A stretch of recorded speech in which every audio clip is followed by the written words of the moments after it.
Sudah kamu yang alim dihormati, dicucup, salami template, yang ikhlas saja, tidak usah protes kata saya gitu. Artinya saya inginlah keseharian kita yang awam, yang apa itu harus cari backupan hadis supaya semua keseharian kita itu ada apa? Sanad. Misalnya sampean kalau malam itu nggak bisa tidur, tahajud ndak, witir ndak, ya mutolaah ndak. Tapi lihatlah itu sebagai tarkul ma'asi. Apa tarkul ma'asi? Alhamdulillah malam ini saya tidak zina, tidak maling, tidak dugem. Coba kalau kamu malam-malam di kamar, itu namanya apa? Tidak tahajud, tidak witir kan? Tapi kamu harus syukur karena itu tarku zina, tarku sarikoh, tarku kada wa kada. Supaya kamu tetap syukur sama Allah Ta'ala. Ithmamin mubakhin ila wa yatahaqqaqu bihi tarku haramim ma. Setiap mubah yang kita lakukan pasti di saat itu ada haram yang kita tinggalkan. Makanya dulu banyak orang-orang soleh yang semalaman tuh guyon tok. Guyon sampai pagi. Bukan karena ingin urakan, enggak. Karena mengalahkan setan. Malam itu godaan mungkin ingin ngintip siapa itu masih kuat sekali. Ingin nonton siapa itu kuat sekali. Terus setan dilawan dengan guyon. Ternyata setelah guyon tuh asik, tahu-tahu pagi dandutannya selesai. Oh itu setan bisa setruk melawan orang alim seperti ini. Karena nilainya tarkul masih. Meskipun dengan cara guyon, karena kalau yang cara wiridan itu calon wali, kalau yang nggak calon wali, ya pokoknya tarkul maksiat. Maksud saya supaya harian kamu yang biasa-biasa saya ini menjadi luar biasa karena ada sanad. Ada apa? Ada sanad. Makanya dulu ulama-ulama itu kalau ngelawan setan itu pakai faroh, pakai seneng. Karena setan tuh paling seneng kalau melihat orang mukmin susah. Kalau susah terus ngersuloh, kalau ngersuloh gugat kodok qadar. Disebut innaman najwa minasyaiton liyahzunal ladzina amanu. Jadi setan itu targetnya supaya orang mukmin itu resah. Kalau resah gugat. Pertama gugat orang tua. Ngapain sih jadi anaknya orang miskin? Jadi susah kita kan. Kalau yang nggak mulia ngapain jadiannya parman? Kalau saya Habib kan langsung mulia. Kalau Gus kan langsung mulia. Gugat orang tua. Gugat sana, gugat sini. Tapi kalau kamu sudah seneng, wajah pesek, welek, keriting, sawan ngerah karuan. Kan nambah nggak gugat siapa-siapa. Ya sudah yang kebaik kul bifadlillah birahmati fabidzalika falyafrahu. Jadi saya ingin semua itu senang bifadlillah birahmati yang rileks, yang saya ini kalau nuruti capek-capek. Tadi malam saya di Mbah Mutamakin, tadi pagi hormat Sunan Kudus. Tadi naik pesawat datang mandi langsung hormat. Kalau itu dihitung capek, capek. Tapi kalau dihitung senang ketemu Habib Jintan, ketemu jenengan, kesempatan seperti ini nggak gampang. Ya sudah selesai. Makanya ini latihan ya, latihan terus. Saya ulang lagi apa? Latihan terus supaya Islam itu ada di semua sisi hidup kita. Tuh, saya pernah sering cerita di mana-mana itu. Ada wali itu istrinya cerewetnya bukan main. Wah itu semua muridnya sudah tak biayai kamu cerai, nanti tak ganti istri yang lebih baik lebih. Nggak mau nyerah alasannya apa? Ini wanita bahaya sekali. Kalau sampai dinikah orang lain, kasihan orang lain dapat musibahnya. Biar saya aja yang ngalami kata-kata wali itu. Jadi dia ada ingin, makanya ada juga kiai di santri buling di rumah teh. Santri ini nak pindah pondok, ngerusak pondok uang, mendingan pondok kuai. Jadi dia handle. Terus sekarang apa? Dia handle daripada ngerusak pondok orang lain, mendingan pondok saya saja. Jadi cerita-cerita seperti ini harus kita kaji, supaya semuanya itu pakai sanad ilmu. Sama lihat di kitab Ihya itu, ada bab-bab di Ajaibul Qalb. Apa di bab apa Ajaibul? Di situ kayak apa Imam Ghazali memerankan orang-orang pilihan Allah yang menjadi gampang melihat keseharian. Misalnya gini, misalnya Islam zaman akhir kan katanya tantangannya banyak. Coba kalau baca ayat wa ya'ballahu illa yutimma nurah wallahu mutimmu nurih. Agama ini milik Allah, diurus oleh Allah Ta'ala. Islam ke Indonesia itu enggak ditunggoni Nabi. Nabi sudah intaqala ila rafiqil a'la. Kadang di kampung-kampung di Islam nomodin. Ya jalan karena ini agama Allah.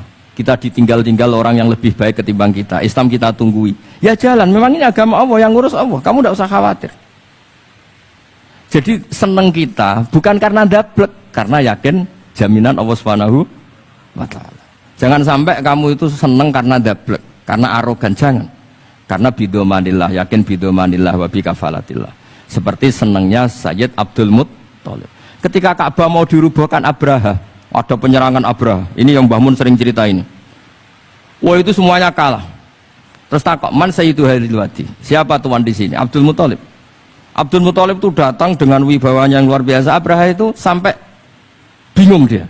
Kalau duduk di singgasana dia disalahkan orang banyak. Karena raja kok duduk berdua sama orang yang tidak raja. Kalau Abdul Muthalib di bawah dia nggak punya nyali karena ada hebatnya Sayyid Abdul Muthalib. Oh, oleh takdim luar biasa. Setelah itu tanya, apa keinginan kamu? Saya tidak ingin perang, saya hanya ingin merobohkan Ka'bah. Ternyata Sayyid Abdul Muthalib jawabnya apa? Unta saya yang 100 lo kembalikan dulu, tidak usah cerita Ka'bah. Kagetnya bukan main Abraha. Kamu ini pemimpin yang nggak benar. Ka'bah itu dinu kawa dinu abaik, itu kan agama kamu. Mau saya robohkan kamu malah bicara unta. Ini kamu itu pemimpin model apa? Jadi saya nyesal hormat kamu. Ternyata kamu mental kamu hanya mikir apa? Unta. Tapi jamnya Abdul Muthalib itu unik. Inna lihadal bait rabban hamaluk. Unta itu milik saya, kembalikan dulu. Kalau Ka'bah itu milik Allah, nanti diurus yang punya. jadi dibalik seenaknya itu ada tauhid yang luar biasa. Makanya saya termasuk kiai yang nggak susah kalau mau mati. Kalau mau mati, mati aja. Saya udah mikir kalau setelah saya ini agama gimana ya, gak gimana-mana agamanya Allah Ta'ala. Jadi dibalik ya secara lahir kan seenaknya. Ternyata innal hadal bait rabban hamahu. Kabeh itu ada yang punya, nanti biar diurus yang punya.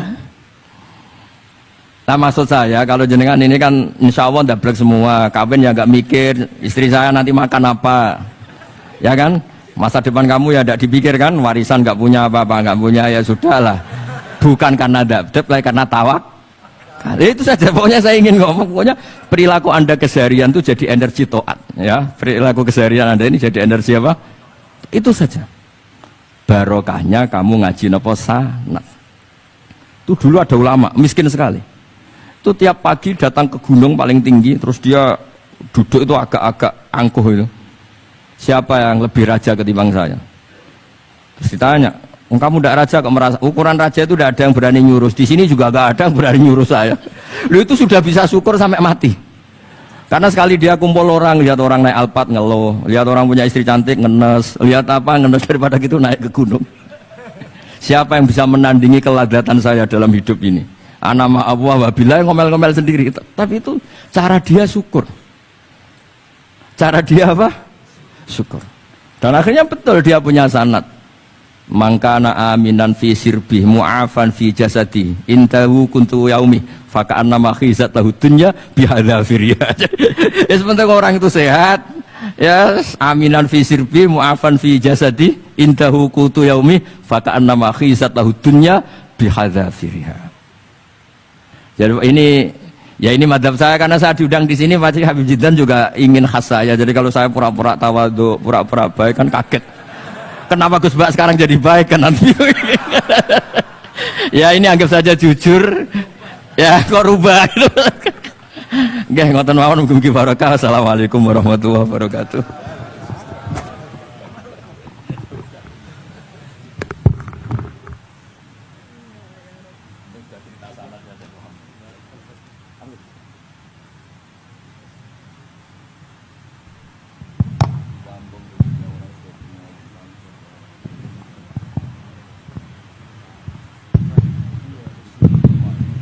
Alhamdulillah tadi sudah kita dengarkan dari Gus Baha yang tetap memelihara orisinalitasnya. Ya, karena kalau berubah katanya nanti Habib Jiddan nyesel ngundangku malah berubah katanya. Bukan yang saya lihat di YouTube katanya gitu. Ya. Alhamdulillah masih campur bahasa Jawa juga walaupun di sini banyak orang Betawi yang nggak ngerti. Dan saya bahasa Jawa itu bentuk tawaduk saya. Berarti saya kayak lokal hanya kayak Jawa. Saya sering dikomplain orang. Gus Anda ini kiai nasional kok bahasa Indonesia. Justru bentuk tawaduk saya kamu itu nggak pernah rasanya jadi kiai gitu. Nabi-nabi saja dulu aja iskola li kaumi. Jadi hanya terus akhirnya jangan ngamur saja masih punya dalil gitu. Jadi saya bahasa Jawa itu justru tawaduk saya. Saya merasa kiai ya di daerah saya, di komunitas saya. Udah merasa kiai global, kiai nasional. Wong nabi-nabi dulu aja iskola li kaumi. Kecuali banyak Habib Jiddan ini yang lila kafatil khalq, yang lainnya itu kaum semua.